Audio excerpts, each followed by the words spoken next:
Hey everybody, I'm just doing a pit stop, checking in on you all to see how you're doing, how's your day going, to say God's love and peace to you all.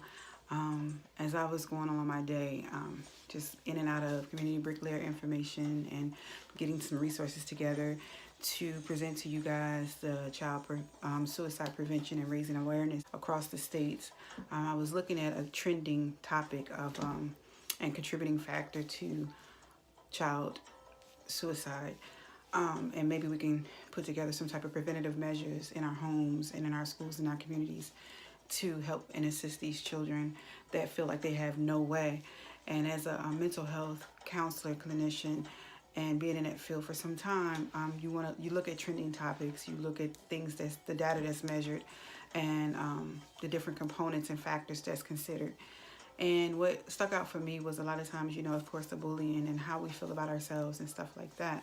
So I just wanted to come to you guys today to just really touch base on the things that is taking me by surprise and things that we're internalizing that we need to externalize and just push to the side. All of us have maybe been told that we're not going to be great. We're not that great at something, something negative we felt about ourselves, something that we felt we could improve upon, something that we look at ourselves and we feel let down, or someone has let you down. But at the end of the day, a lot of people ask me, how did you overcome these obstacles? How did you do these things with facing the odds that you were facing? But everybody has a stack of odds against them. That's just because of life. That's because God gets the glory in all your triumphs and your victories, and we praise Him as we go along. You have to know how to go through and come out of a situation to be able to minister, to be able to teach, to be able to educate, and more importantly, to believe in yourself. If you come out of those things and you believe in yourself, just how much greater is that impact when you can go and spread that along to someone else who may be in that valley and you don't even know it, or someone can't reach that person because they're closed down and blocked off to the world. Because as I was going along getting the reports and the peer-reviewed journal articles for this particular topic, these kids are 10 and under. So you have to look at 1 through 10. My grandchildren are 6 and 8. And you have to wonder, what can they be thinking and what has been instilled in their head, and what environmental factors have they been predisposed to that they feel unworthy, unloved, the inability to have a healthy social life, that no one likes them or loves them. They haven't been here long enough, but that's how impactful our words are. That's how impactful our actions are towards one another. And they're learning these behaviors from adults. They're learning these behaviors from unsupervised time spent on social media platforms. They're learning these behaviors from other bullies in school. They're learning how to get away with it from lying, from hiding and deceiving and manipulating the truth. So we have to peel back the layers of ourselves and peel back the layers of what it is that we need to break within ourselves and within our own cycle.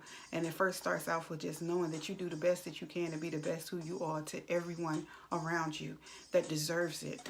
And even still, people that don't deserve it, you give your best, and that's what all you can do. But then sometimes along the way, you have to scale back until people can stand on their own 2 feet and appreciate it. You don't want to be a factor or a contributing factor to someone's depression or mental illness or state of mind. That's getting your hands dirty in a territory that you might not want to mess with, because that's going to come back on you some kind of way. So if anything, be a visionary, be an inspiration, be a motivating factor to them, be some type of thing that they can trust. Trust is a big thing. Building a trusting relationship in any situation is a really big thing. Once trust is broken, people isolate themselves. They withdraw. So you want to make sure you establish and encourage people to establish strong relationships. And it starts within how they perceive themselves, how they view themselves, as if they can sustain those kinds of relationships. If they even feel like they appreciate them or they're worthy of them, because you never know who's been verbally beat down at home and behind the scenes. You don't know who really is putting a mask on with the makeup and the clothes and the labels, and they really feel like crap. And so you want to self-encourage and encourage others. So every day you get up, if you don't do nothing else, it doesn't cost you anything to make sure somebody's straight, to look in their eyes and say, you good. And when you say you good, mean that you good, and be the best you good to that person. When you say I'm gonna help you and I'm gonna walk beside you and I'm gonna go through this thing, be the best you can to that person. And make sure you don't get taken advantage of in the process, but be able to even articulate that in a nice, classy way, and not a way that's so ignorant, or we all fall short. We get tempered. I get tempered. But at the same time, a lot of people just need that extra set of patience, that extra set of love, that extra set of hearing ears, and you know, being slow to speak, slow to become angry. So another thing I was looking at was trending was when you start saying things that alter your mood and alter your life and alter your relationships, alter your performances at work, alter your performance as a wife, a husband, a mother, a father. You want, those things are impacting your life greatly, and they have lasting impressions. That's when you want to get into the clinical sense of what are these triggers and what are these things that make me feel like this, because you want to be great. You want to feel great about yourself. You want to be great, and you want to wake up at the best you can be. Not that today could be a raw day for me, but at the same time, when I come on here, I'm not trying to unload and unleash. Very protective of the ears to hear, because you know the responsibility that you have in this world. So you don't want to unfairly displace your blame and displace your anger towards others, but you want to help people. We got to cancel out anxiety. We got to cancel out that stress that if something don't happen, if something don't go this way, if something is not, if I'm not received by this group of people, or if I'm not promoted, if I'm looked over, if I'm passed over, we got to get rid of that anxiety. We got to get rid of that stress. It's a low level of anxiety and stress and eagerness we have when we get in a job, when we're going for a job interview, when we're waiting for a callback, when we're going up for our first mortgage or our first car. That's normal. But when you get so obsessive about things that haven't even manifested, and then when they manifest in your favor and you still trying to figure out a way to become obsessive and anxiety ridden, that's when you got to pause, because you push people. Anxiety pushes people away, and it suppresses you. It suffocates your thought process. It suffocates your freedom to smile, to enjoy the process of what's taking place on your behalf. So it's like you don't even get a chance to relish in that. You just always trying to figure out a way to be anxious about something that's really just smooth. So I noticed that was a common thread and a common trend. So I'll leave on that note that Philippians 4:6 says, don't be anxious about anything, and in every situation, through prayer and petition and with thanksgiving, make your requests known to God.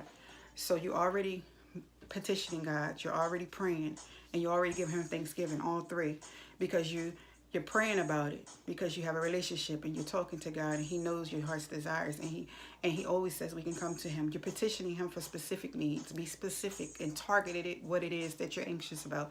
Ask God to relieve your stress and cast your cares upon him, and leave it there. Don't pick it back up. Don't pray and be like, oh, I'm gonna pick it back up and put it on my back. No, deposit that backpack and leave it there. And three, before you even get up, you start thanking him for what's already done and what he's about to do. That's not just a colloquialism that people say. You literally are thankful for the first breath you take in the morning, everything that could happen during the day, your day-to-day processes, everything that he stood in the way of that you don't even know that could have happened. So anxiety, we got to kill it with positivity. It's harder than what it sounds. And a lot of people, whether they want to admit it or not, or it may not be, maybe they've mastered just not being an anxious person. But I've had my share, because I was a single mom, because I was strapped, because I'm racing down the highway trying to get to daycare before I get late fees. I'm just keeping it funky. You got deadlines. If you have, if you're an overachiever, because you want to accomplish the things that people said you couldn't accomplish. There's so many ways to perceive anxiety, but once it happens, let it go. Don't let it fester. Don't let it dwell. Don't let it set a residence and shop in your whole system of functioning.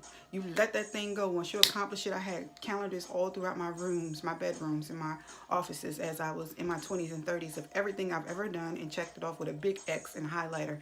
I still do it to this day, but on a smaller scale, because it felt good to go back and look at everything you've done and how you spent every day of the month treasuring and valuing what God gave you for that day, and even the highs and lows. And you look back and say, how was I 5 to 6 appointments on one afternoon, and you dropped off the kids, and you went back to work, and you worked a full day, and you came home and dinner was done, and you in grad school, or you undergrad, whatever the case may be. When you can go back and reflect on it, sometimes that's a healthy balance to give yourself a release, to put a pin in that pressure cooker and just breathe out that anxiety, get rid of those toxins, get rid of that stress. And we just can't keep carrying that, because it's not cool, and it's not cool to those around you. And whenever you find yourself in that dilemma, whenever you find yourself beating yourself down, or allowing something that somebody else said to you or did to you or ostracized you and that beat you down, you know, get with the true self of who you are and get centered.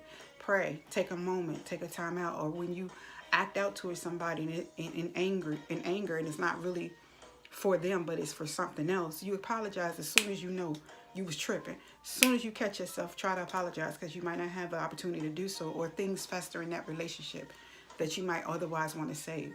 So I know that was a mouthful, but I'm just coming to you because I'm going to do a dual podcast and audio for the child suicide prevention and raising awareness through the Community Bricklayers online talk radio and podcast station, as well as Youre with the Show Your Self-Love Challenge. So just be looking out for things. But it's been a busy day, and overnight I was just diving into the research articles from across the nation and looking at the different cases of child suicide with kids 13 and under, 10 and under, and it just was really shocking. And I'm not talking about over the years since 2000.